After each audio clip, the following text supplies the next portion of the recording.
Hello दोस्तों, स्वागत है आप सभी का हमारे चैनल स्टार्टअप विथ नॉलेज में। तो दोस्तों, आज का हमारा टॉपिक है सहारा रिफंड पोर्टल सीआरसीएस के द्वारा जो रिफंड पोर्टल जारी किया गया था अमित शाह एवं श्री नरेंद्र मोदी के द्वारा, उसमें एक न्यू अपडेट्स फिर से निकल कर आई है। तो दोस्तों, वीडियो में बने रहे अंत तक और जाने सारी जानकारी। तो दोस्तों, वीडियो में आगे बढ़ने से पहले अगर आप इस चैनल में न्यू है तो इस चैनल को सब्सक्राइब करें, वीडियो को लाइक करें। तो दोस्तों, सबसे पहले मैं आपको बता दूं कि कुछ दिन पहले अमित शाह द्वारा कैबिनेट में बैठक की गई थी, जिसके द्वारा कुछ निजी शर्तों और कुछ बातों को रखा गया था। उससे पहले मैं आपको बता दूं कि सहारा रिलेटेड जो 4 निवेशकों की जो 4 अभी आपका सोसाइटीज थी, उसमें जो कि अपडेट्स आई निकल कर है कि बहुत सारे पेमेंट जो आपका रिसबमिट कैंसलेशन हो रहा था, लेकिन कुछ दिनों पहले से ही बहुत सारे लोगों का पेमेंट रिफ्लेक्ट अकाउंट में होने लगा है।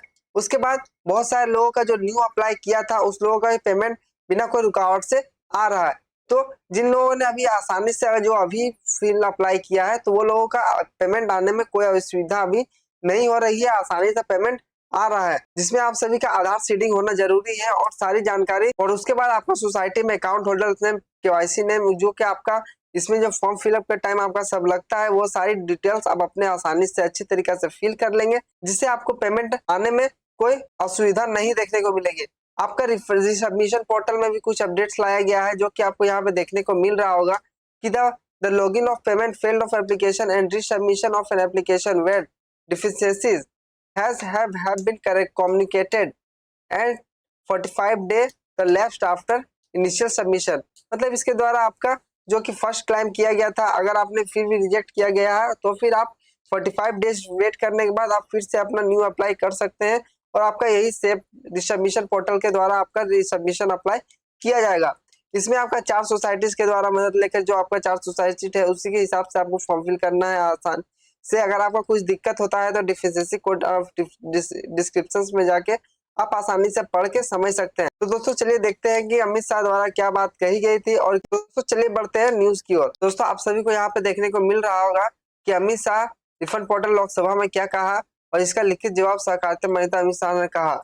ठीक, अमित शाह द्वारा क्या कहा गया, वो सारी जानकारी आपको मैंने एक प्रीवियस वीडियो के बारे में आपको कुछ जानकारी बताई थी, लेकिन ये न्यू अपडेट जो निकल कर आई है, वो सारी जानकारी मैं आपको इस वीडियो के माध्यम से बताने जा रहा हूँ। तो दोस्तों, जैसे कि सर्वोच्च न्यायालय जो 29/3/2023 को एवं अन्य बातों के साथ आदेश दिया गया था, जैसे कि यहाँ पे अमित शाह द्वारा 29 मार्च 2023 को ही बात कही गई थी, जिसका हुए अभी 1 साल पार हो गया है। इसी बीच यहाँ पे सहारा का अपडेट्स निकल कर आया है कि यहाँ पे सहारा रिफंड खाते में कुल 24,989 करोड़ रुपए की कुल राशि मौजूद है, जिसमें से 5,000 करोड़ रुपए सरकारी समितियों द्वारा केंद्र रजिस्टर के अंतरित किए जाएंगे, जो कि सहारा समूह की सरकारी समितियां जमाकर्ताओं के वेतन बकाये के बाद एक राशि का वितरण कराएंगा, जिसका भुगतान वास्तविक जमाकर्ताओं को सबसे पारदर्शी तरीके से किया जाएगा। उचित पहचान प्रस्तुत करने पर और अपनी जमा राशि का प्रमाण और अपने दावे का प्रमाण पत्र प्रस्तुत करने पर जमाओं के साथ उनके बैंक खाते में अंतरित किया जाएगा। मतलब कि ये सारी डिटेल्स आपको मैंने बताया था पहले ही, और यही सब जानकारी आपका फिर से निकल कर आ रही है। और कुछ दिनों पहले यहाँ आपका बिहार के एक विधायक द्वारा बात उठाई गई, जो कि सीधे नरेंद्र मोदी के द्वारा बात को रखा गया, उनके समक्ष बात रखा गया, उन लोगों की बात कही गई कि उन लोगों के द्वारा बात उठाया गया, और एवं उसमें सहारा के निवेशकों को बताया गया कि आप सभी का रिफंड पोर्टल में एंट्री करने के फलस्वरूप आप सभी का आपका पेमेंट इनिशिएट किया जाएगा। जैसा कि यहाँ पे भी कहा गया है कि इस समितियों को देखरेख के लिए निगरानी और न्यायालय पूर्व न्यायाधीश नियमित सुभाष रेड्डी द्वारा की जाएगा। जैसे कि आपका जो सहारा के सीईओ थे, उनका देहांत हो गया, उसके बाद सुभाष रेड्डी द्वारा यहाँ सारा जो कार्यकाल है जो चलाया जा रहा है, जिन्हें न्यूनतम सुभाष रेड्डी के सहायता से समूह एवं व्यूरी नियुक्त किया जाएगा। उनके साथ साथ सहारा सोसाइटीज में वास्तविक जमाकर्ताओं का राशि वितरित करने के कार्य में सहकारिता समितियों केंद्रीय रजिस्ट्रार भी हिस्सा लेंगे। उसके बाद भुगतान करने के तौर तरीके पर सरकारी समितियों केंद्र रजिस्ट्रार एवं इस न्यायालय पूर्व न्यायाधीश न्यायमूर्ति आर सुभाष रेड्डी के विद्वान अभिकर्ताओं गौरव अग्रवाल का परामर्श काम किया गया। ठीक, ये सारा जानकारी आपको यहाँ पे दिया गया, और यहाँ पे इन लोगों द्वारा भी कहा गया कि सभी लोगों का पेमेंट जितना जल्दी हो सके अब बिना कुछ गलती और सारी जानकारी को प्रमाण पत्र को देखते हुए तुरंत रिफ्लेक्ट किया जाएगा।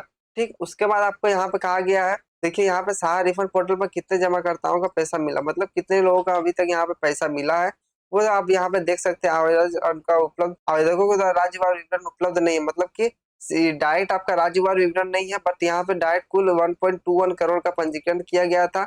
उसमें सरकारी समिति द्वारा इतने लोगों का आपका जमाकर्ताओं को 31/1/2024 तक 258.47 करोड़ रुपए राशि जारी की गई है। मतलब कि आपका 2,77,607 जमाकर्ताओं को अभी तक 31/1/2024 का ये रिपोर्ट है। उस रिपोर्ट के अनुसार आपका 258 करोड़ रुपए आपका सभी जमाकर्ताओं के खाते में भेज दिए गए हैं 10,000 रुपए करके। सहारा सीआरसी रिफंड पोर्टल में अमित शाह पर मारी पलटी मारा, मतलब कि यहाँ अमित शाह द्वारा भी कहा गया कि आपका कुछ बात कही गई जिससे अमित शाह द्वारा सहारा से कुछ अलग बात कही गई है उनके द्वारा। वो क्या है वो देख लेते हैं। जबकि सेंट्रल रजिस्ट्रार कोऑपरेटिव सोसाइटी ने नई बिल्डिंग का उद्घाटन करते समय पिछले महीने अमित शाह ने सहारा इंडिया सीआरसी पोर्टल पर रजिस्ट्रेशन करने वाले जमाकर्ताओं की संख्या 1.5 करोड़ और बीएनएल वर्मा केंद्रीय सहकारिता मंत्री के 2023 में 3 करोड़ बताया। अब ऐसे में कोई भी फैसला लेने से मतलब कि पहले आपका यहाँ पे जैसे कि आंकड़ा दिखाया जा रहा है कि 258 करोड़ पैसे दिए गए, उसमें से 1.21 करोड़ का आवेदन पंजीकरण किया गया था,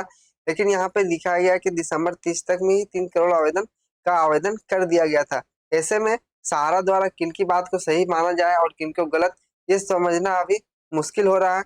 उसके बाद सहारा के रिफंड के लिए बहुत सारे लोग परेशान हो रहे हैं कि किस तरीके से हमारा सहारा का पेमेंट मिलेगा। लेकिन आशा करते हैं कि सभी लोगों का पेमेंट मिल जाना चाहिए और बहुत सारे लोगों का जिनका पेमेंट फंसा हुआ है वो लोग अपने जो पंजीकरण रिजेक्ट हो जा रहे हैं उसका आप डिफरेंशिएशन अच्छी तरीके से समझ कर अप्लाई करें, जिनकी वजह से आपका रिजेक्ट होने की संभावना घट जाएगी। आपका अगर मोबाइल नंबर लिंक नहीं है तो मोबाइल नंबर लिंक करवा ले आधार से, या फिर आपका बॉन्ड में नाम और अकाउंट में नाम जो है वो आपका अगर चेंज है कुछ तो उसमें भी आप सुधार करवा लें, जिसके वजह से आपको आगे परेशानी नहीं देखने को मिल पाएगी। दोस्तों आशा करते हैं आप सभी को यह जानकारी अच्छी तरीके से समझ में आई होगी, और जो जानकारी मेरे पास आई और जो मुझे लगी आप लोगों को बताने लायक सही है तो मैंने उस जानकारी को आप लोगों के समक्ष रखा। तो दोस्तों आशा करते हैं आप सभी को ये वीडियो अच्छी लगी और मिलते हैं आप सभी को नेक्स्ट वीडियो में। आज के लिए जय हिंद जय भारत।